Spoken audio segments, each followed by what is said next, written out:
There's a truth about attraction most men never hear, and once you see it, you can't unsee it. It's not about your looks, not your money, not your status, not even the clever lines you rehearse in your head before you speak. In fact, the harder you try, the worse it gets.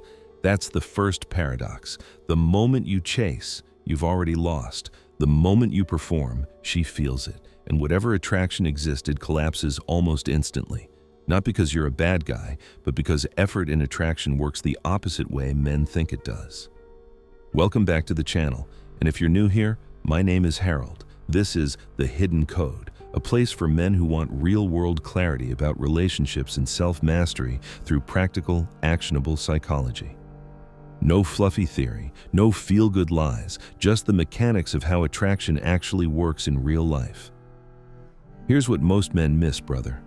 Women don't choose men based on what they see. They choose based on what they feel. And those feelings aren't random.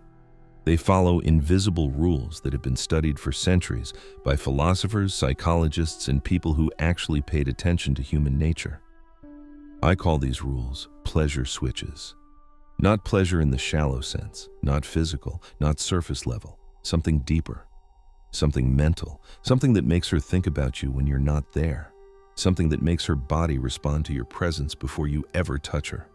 Most men never learn how these switches work, not because they're stupid, not because they're weak, but because no one ever taught them. Carl Jung once said that until you make the unconscious conscious, it will direct your life and you'll call it fate. That's exactly what happens with the average man. He doesn't understand the forces shaping attraction, so he blames luck. He blames his height, his face, his bank account. He calls loneliness just how life is. But it's not fate, it's mechanics. There are 3 switches that shape how a woman experiences you, 3 psychological triggers that bypass logic and go straight to emotion. And when you activate them, everything shifts. You stop being the guy who hopes she likes him. You become the guy she keeps thinking about without knowing why. Before we go further, something needs to be clear. This isn't about manipulation. No tricks, no games, no forcing desire. That road always ends badly. Even Machiavelli warned that a man who is hated can never be secure. The same applies here. A man who manipulates will eventually be exposed. And when that happens, attraction doesn't just fade, it flips into disgust. What you're learning instead is how to build real qualities that trigger attraction naturally. You don't pretend, you become. Freud observed that humans are driven by forces they don't understand. We think we make rational decisions, but emotions quietly run the show. A woman doesn't decide to feel attracted to you. She simply does, or she doesn't. And the difference comes down to whether these switches are activated. So let's begin with the first one. The foundation. Grounded presence. Grounded presence is the pleasure of feeling safe with a man who owns himself, and you see the absence of it everywhere. Picture a bar, a cafe, a first date. A man approaches a woman. He smiles too much, laughs too loud, his eyes dart around, his body fidgets. He talks fast, filling every silence like silence itself might expose him. He doesn't say anything wrong, but she feels something off, a subtle discomfort, an urge to leave, not because of his words, because his energy is screaming one thing: this man doesn't trust himself, and if he doesn't trust himself, how could she? Grounded presence is the opposite of that. It's stillness, center, emotional weight. The Stoic philosopher Epictetus taught that while we can't control external events, we can control our response to them. That single idea separates men who attract from men who repel. The man who reacts to everything shows he has no center. The man who stays steady shows his power comes from within. Women feel this instantly, not logically, viscerally. Robert Greene called this the quality of stillness. The great seducers of history weren't rushed, they weren't anxious, they weren't desperate for approval. They moved like men who had already won, and others followed them without being asked. This isn't something you're born with, brother. It's a skill, and it starts by understanding what destroys it. The first destroyer is outcome attachment, needing her to like you. When you need a specific outcome, your body gives you away. Your voice shifts, you over-explain. You apologize for things that don't matter, because somewhere inside, you've handed her your sense of worth. Marcus Aurelius warned that chasing approval is a kind of madness. and women sense when a man has given his power away. The cure isn't a trick, it's a life. Goals you're building, skills you're sharpening, a body you're training, a mind you're disciplining. When your identity rests on your own foundation, no one can shake it. The second destroyer is internal noise, that constant mental chatter. Does she like me? What should I say next? That noise pulls you out of the moment, and presence only exists in the moment. Jung said thinking is hard, but not thinking is even harder. Here's a simple anchor. Before interacting with a woman, take 3 slow breaths. Feel your feet, feel your weight. 10 seconds, that's all. It quiets the noise and lets your natural confidence surface. The third destroyer is reactive behavior, folding when challenged, chasing when she pulls back, reacting instead of choosing. Women test men instinctively, not to hurt them, to see if they're solid. Thomas Hobbes said the reputation of power is power. When you don't react, her mind registers strength, not dominance over her, dominance over yourself. Grounded presence isn't about being cold. You can laugh, you can play, but beneath it all, there's bedrock. And when she feels that, her body relaxes, her guard drops, and the first switch activates. She feels safe. Before we move on, comment one word that captures this switch for you. Something simple like centered or still. Lock it in. And if you're getting value so far, subscribe and join a growing community of men who refuse to play small and choose self-mastery over confusion. Because safety alone doesn't create desire, anticipation does. And that's where the second switch begins. Safety opens the door. But desire doesn't live there. Desire lives in anticipation. And this is where most men completely sabotage themselves without realizing it. Here's the pattern. A man meets a woman he likes, and because he likes her, he gives her everything immediately. All his attention, all his time, all his emotional availability. He texts back instantly. He agrees to every plan. He tells her his whole life story in one sitting like he's speed-running intimacy. In his mind, he's being honest. He's being open. He's showing interest. What he's actually doing is removing every reason for her to feel curious. And something strange happens. She pulls back. Not because he did something wrong, but because he erased tension, he erased mystery, he erased the emotional space where desire grows. Robert Greene put it bluntly, desire depends on obstacles. Remove the obstacles and you remove desire itself. This isn't an opinion. It's how the human nervous system works. Freud spent years studying this. He found that the strongest emotions don't come from pleasure itself, but from the anticipation of pleasure. The moment before the kiss, the night before the trip, the build-up before the payoff. That's where emotion spikes. Think about it. The anticipation of a vacation is often more exciting than the vacation. The chase feels more alive than the capture. And when you give everything too fast, brother, you rob her of that emotional journey. Without the journey, the destination means nothing. Now, this is where a lot of men overcorrect. They hear this and swing to the other extreme. They start playing games, ignoring texts, waiting 3 days to reply, pretending to be busy, manufacturing drama like it's a strategy. That's not controlled tension. That's insecurity with better branding. And it doesn't work long term. Women aren't stupid. Eventually the mask slips, and when it does, trust evaporates. Real tension isn't created. It emerges. It's the byproduct of a full life. Nietzsche said that a man with a why can bear almost any how. When you have purpose, direction, and momentum, you don't need to fake scarcity. Scarcity becomes natural. You don't respond instantly because you're training. You don't see her every night because you're building something. You don't overshare because your life has depth. This is controlled tension, not games, rhythm. Here's the first practical application. Reveal yourself in layers. When she asks about your life, don't dump the whole story. Give her a piece. Let her ask follow-up questions. Let curiosity do the work for you. Plato understood this centuries ago. He taught that we desire most what we only partially understand. Full knowledge kills longing. Partial knowledge creates obsession. When you reveal yourself slowly, you give her mind something to chew on when you're gone. Second application. Don't always be available. This doesn't mean ignoring her. It means having real commitments that sometimes come first. When you cancel your gym session, your friends, or your goals. Every time she calls, you communicate that your life is empty without her. When you say calmly, "I've got training tonight, let's do tomorrow," you communicate something very different. Your world doesn't revolve around her. And paradoxically, that makes her want to be part of it more. Arthur Schopenhauer said something uncomfortable but true. We desire what we don't have, and we despise what is given freely. Easy access lowers value. Limited access increases it, not because you're playing hard to get, but because scarcity is how the human brain measures worth. Third application: leave interactions before they die. Most men stay too long. They talk until the energy fades. They squeeze every last drop from the moment, and she walks away feeling drained instead of intrigued. The better move is to leave at the peak, when she's laughing, when the vibe is strong, when she's leaning in. That's when you go. You don't explain. You don't apologize. You exit clean. Green called this the art of absence. What isn't seen becomes imagined. When you're always present, there's nothing to imagine.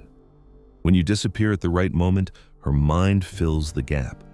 She wonders what you're doing, when she'll see you again. She builds a version of you in her imagination that's often more attractive than reality. Controlled tension isn't cruelty. It's music. Attraction needs silence the way music does. Most men play non-stop notes. Noise, constant presence, constant validation. The man who understands tension knows that silence makes the notes matter. When you get this rhythm right, her emotions rise and fall, and she becomes invested. But tension without value collapses fast. Anticipation only works if she believes what she's anticipating is worth it. And that brings us to the third switch, the one that decides whether everything you've built holds or falls apart. Before we move on, brother, drop one short phrase in the comments that captures this lesson. Something like, leave early, or build tension. Let it anchor the idea. Because mystery creates desire, but value determines whether desire survives. Here's a hard truth most men resist because it bruises the ego. A woman doesn't experience you as you are. She experiences you as she perceives you. And perception isn't reality. It's signals, it's patterns. It's what your behavior quietly communicates long before your words get a chance to argue back. Robert Greene put it simply, what people see determines what they believe. A man can have intelligence, kindness, ambition, depth, but if he signals low value, he'll be treated as low value. Another man can be average on paper, but if he signals strength, direction, and self-respect, he'll be experienced as high value. This isn't shallow. It's human nature. Carl Jung explained this through the idea of the persona, the face we present to the world. Not a lie, a filter. You don't reveal everything to everyone. You reveal selectively, based on context. The problem isn't having a persona. The problem is having one that sabotages you. Perceived value isn't about pretending to be someone you're not. That road leads to exhaustion and exposure. It's about removing the behaviors that quietly destroy value. And there are three that kill it faster than anything else. The first value killer is excessive pursuit, chasing, over-investing, reaching up. Every double text, every ignored hint, every attempt to win her back when she pulls away sends the same signal. She is above you and you're trying to earn a place. Machiavelli warned that people judge more with their eyes than with their hands. They believe behavior, not words. You can say you're confident, but if your actions say desperation, that's what she believes. The correction is simple, but uncomfortable. Match her investment. If she replies briefly, you reply briefly. If she takes time, you take time. If she leans in, you lean in. But you never exceed her level of effort, and you never chase someone who's walking away. Walking away is the strongest value signal there is. The second value killer is approval seeking. And this one hides in plain sight, asking too many questions, constantly checking if she's okay, changing your opinion the moment she disagrees, apologizing when you've done nothing wrong, laughing at jokes that aren't funny just because she told them. Each moment whispers the same thing: your approval matters more to me than my integrity, and a man without integrity has no value. Jordan Peterson talks about this often. A man who can't say no has a yes that means nothing. Agreement only has value when disagreement is possible. When you calmly hold your ground, your agreement becomes meaningful. She knows it's real. The practical move here isn't to argue or be contrarian, it's to be honest. When you disagree, say so without tension. When something matters to you, don't fold. Not aggressively, not emotionally, just calmly. Real men don't posture, they stand. The third value killer is having no visible purpose. A man who revolves around a woman shrinks in her eyes. His schedule bends to her mood. His happiness depends on her attention. His world collapses down to a single point, and that point eventually suffocates attraction. Nietzsche said that a man with no why becomes weak. Purpose is attractive because it shows direction, momentum, self-respect. It signals that your life has meaning beyond her validation. When she sees that you're building something, a career, a body, a skill, a mission, she experiences you differently. You're not waiting to be chosen, you're moving forward, with or without her. Freud understood this dynamic well. Humans value what they must earn. Easy rewards create weak attachments. Difficult rewards create strong ones. When a woman feels she earned your attention through her effort, her presence, her qualities, her brain rewards her with powerful emotion. That's investment, and investment deepens attachment. Perceived value isn't arrogance, it isn't coldness, it's self-respect made visible. Your time costs something. Your attention means something. Your commitment isn't handed out to anyone who asks. When this switch activates, something flips. She starts investing. She starts working for connection. She starts seeing you as rare, and rare things aren't forgotten. Before we move forward and tie all three switches together, I want you to pause and reflect. Where do you give away value without realizing it?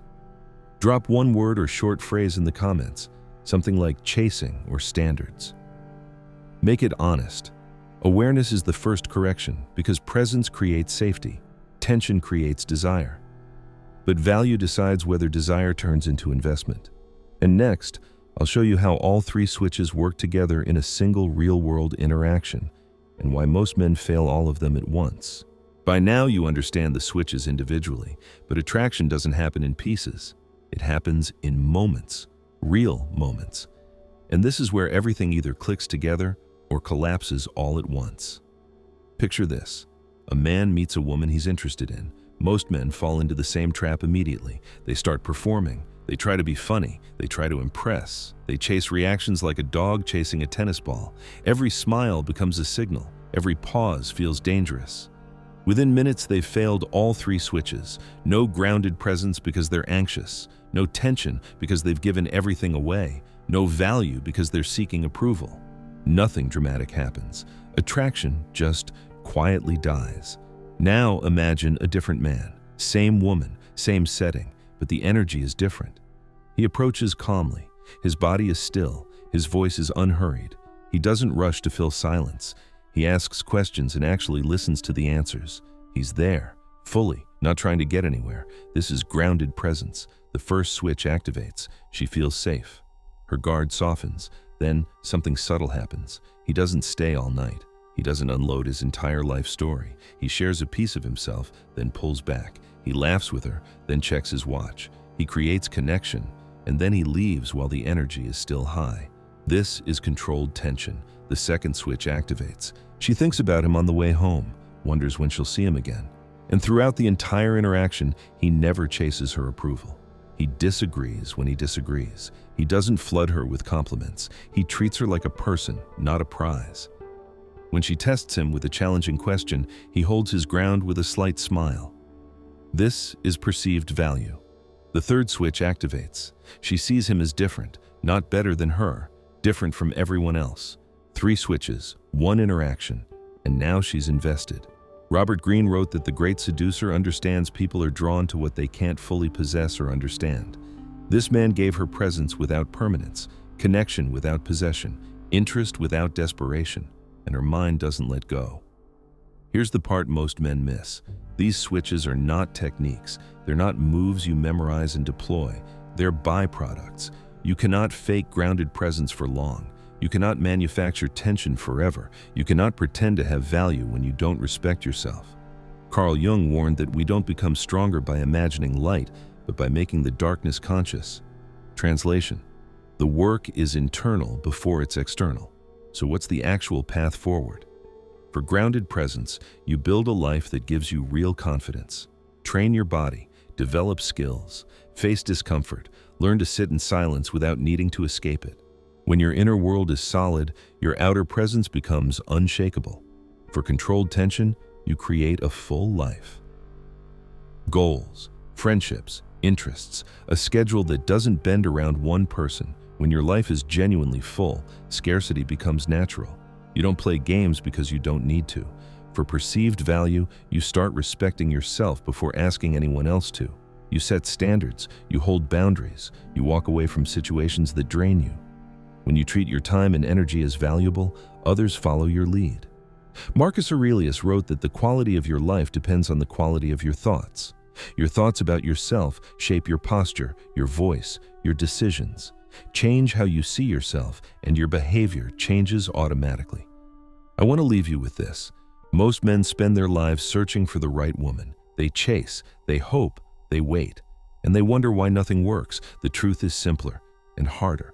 You don't find the right woman, you become the right man. And when you do, the right woman recognizes you. These 3 switches aren't tricks to fool women. They're signals that high-quality women use to identify high-quality men. Presence tells her you're stable. Tension tells her you have options. Value tells her you're worth investing in. When all 3 align, you become unforgettable. Not perfect, not rich, not famous, but grounded, mysterious, real. Schopenhauer said life swings between pain and boredom, but there's a third option he didn't talk about: mastery. When you master yourself, you stop reacting to life. You start creating it.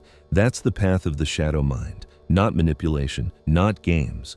Understanding human nature deeply enough to build genuine connection. Before you go, I want you to comment one word that represents what you're committing to after this video.